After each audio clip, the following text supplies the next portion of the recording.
Hi అండి అందరికీ. ఇవాల్టి వీడియోలో లంచ్ బాక్సులకి ఒక సింపుల్ 2 ఐటెమ్స్ అయితే ఇవాళైతే ఈ వీడియోలో చూపించబోతున్నాను.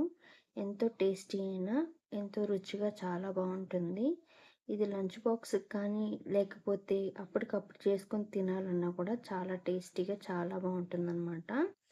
వాంగీబాతు, క్యాప్సికమ్ రైసు ఇవి 2 బాక్సులకి పర్ఫెక్ట్‌గా అయితే సరిపోతుంది. మీరు కూడా ఒకసారి అయితే ట్రై చేయండి. ఖచ్చితంగా మీకు కూడా నచ్చుతుంది. స్టవ్ ఆన్ చేసుకొని కడాయి పెట్టుకొని కొద్దిగా ఆయిల్ అయితే వేసుకుందాం. ఈ ఆయిల్ కొంచెం వేడెక్కాక ఆవాలు, జీలకర్ర, పచ్చెనపప్పు, మినపప్పు, అలాగే కొద్దిగా పచ్చిమిరపకాయలు, ఎండుమిరపకాయలు, కరివేపాకు వేసుకొని 1 నిమిషం పాటు ఫ్రై చేసుకున్నాక పచ్చి బఠానీలు ఒక 1 కప్పు వేసుకొని అల్లం వెల్లుల్లి పేస్ట్ వేసుకొని 1 నిమిషం పాటు ఫ్రై చేసుకోవాలి.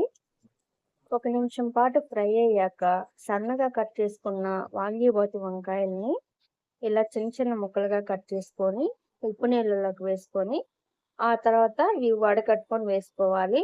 అలాగే కొద్దిగా సాల్ట్ కూడా వేసుకొని ఫ్రై అయితే చేసుకోవాలన్నమాట. ఇక్కడ నేను పచ్చెనపప్పు ఎందుకు చూపిస్తున్నానంటే తిరగమాతలో నేను వేయడం మర్చిపోయాను. అందుకనేసి నేను ఇప్పుడైతే చూపించాను. పులుపు కోసం కొంచెం చింతపండు, 1 స్పూన్ పసుపు, 1 స్పూన్ కారం, 1 స్పూన్ ధనియాల పొడి వేసుకొని 1 నిమిషం పాటు ఇలా ఫ్రై చేసుకోవాలి. ఇలా 1 నిమిషం పాటు ఫ్రై చేసుకున్నాక కొద్దిగా వాటర్ వేసుకున్నాము. వాటర్ వేయడం వల్ల వంకాయ కొంచెం మెత్తగా ఉడుకుతుంది. ఇలా కలిపేసి మూత పెట్టి లో ఫ్లేమ్‌లోనే నూనె పైకి తేలేంత వరకు ఫ్రై చేసుకున్నాక ఒక అర స్పూను జీలకర్ర పొడేసుకొని చల్లార్చుకున్న రైస్ కొద్దిగా కొత్తిమీర కూడా వేసుకొని హై ఫ్లేమ్‌లోనే టాస్ చేసుకోవాలి. ఇలా బాగా రైస్ అయితే టాస్ చేసుకున్నాక 1 నిమిషం పాటు హై ఫ్లేమ్‌లోనే బాగా ఫ్రై చేసుకున్నాము. ఇదిగో ఇలా ఫ్రై చేసుకొని వేడివేడిగా కాకుండా కొంచెం చల్లార్చుకొని బాక్స్‌లో పెట్టుకుంటే ఎంతో రుచిగా టేస్టీ అయిన వాంగీబాత్ రైస్ రెడీ అయిపోతుంది.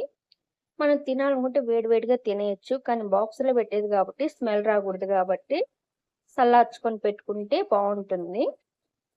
ఈ రైస్ మీకెలా అనిపించిందో ఇప్పుడు వాంగీబాత్ రైస్ అయితే రెడీ అయిపోయింది కదా! ఇప్పుడు సెకండ్ వీడియో చూద్దాం. ఇది క్యాప్సికమ్ రైస్‌కి ఇప్పుడు ఎలా చేయాలనేది ఈ వీడియోలో చూపిస్తాను. మీరైతే పూర్తిగా చూడండి, బాగా అర్థమవుతుంది. ఇప్పుడు స్టవ్ ఆన్ చేసుకొని ఒక కడాయి పెట్టుకొని పచ్చెనపప్పు, జీలకర్ర, వేరుశనగపప్పు, కొద్దిగా ఎండుమిరపకాయలు వేసుకొని లో ఫ్లేమ్‌లోనే ఫ్రై చేసుకోవాలి.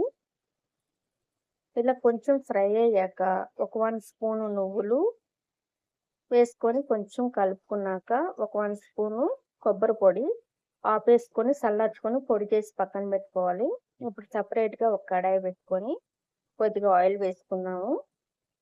ఈ ఆయిల్ వేడెక్కాక ఆవాలు, జీలకర్ర, పచ్చెనపప్పు, కొంచెం మినపప్పు వేసుకొని మంచి సువాసన వచ్చేంత వరకు కొంచెం వేపుకున్నాక 1 కప్పు ఆనియన్, కొద్దిగా పచ్చిమిరపకాయలు వేసుకొని 1 నిమిషం పాటు ఫ్రై చేసుకోవాలి. ఇలా 1 నిమిషం పాటు ఫ్రై అయ్యాక కొద్దిగా కరివేపాకు, క్యాప్సికమ్ కూడా వేసుకున్నాము. ఇక్కడ లో ఫ్లేమ్‌లోనే ఈ క్యాప్సికమ్ కొంచెం ఫ్రై అయ్యేంత వరకు ఫ్రై చేసుకోవాలి. క్యాప్సికమ్ కొంచెం మెత్తబడేంత వరకు ఫ్రై చేసుకోవాలి. ఇలా మూత పెట్టుకొని ఆవిరికే ఉడికించుకుంటే ఇట్లా మెత్తగా అయితే అయిపోతుంది.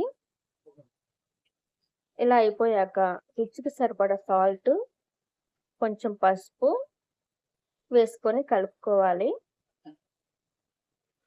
ఇలా 1 నిమిషం పాటు కలుపుకున్నాక ఆల్రెడీ మనం రెడీ చేసుకున్న మసాలా పొడి ఉంది కదా!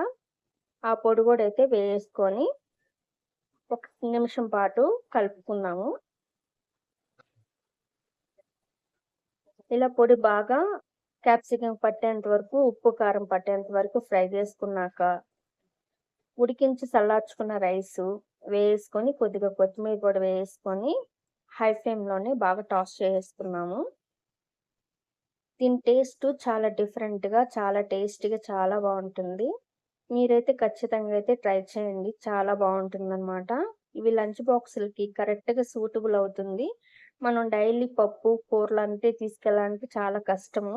ఎందుకంటే దానికి సెపరేట్ బాక్సులు కావాలి కాబట్టి. అలా కాకుండా సింపుల్‌గా ఇట్లా తీసుకెళ్ళిపోవచ్చు. కానీ టేస్ట్ కూడా అంతే రుచిగా బావుంటాయి. ఈ వీడియో మీకెలా అనిపించిందో కామెంట్ చేయండి. మా వీడియోస్ మీకు నచ్చితే లైక్ చేయండి, షేర్ చేయండి, సబ్స్క్రైబ్ అయితే చేయండి.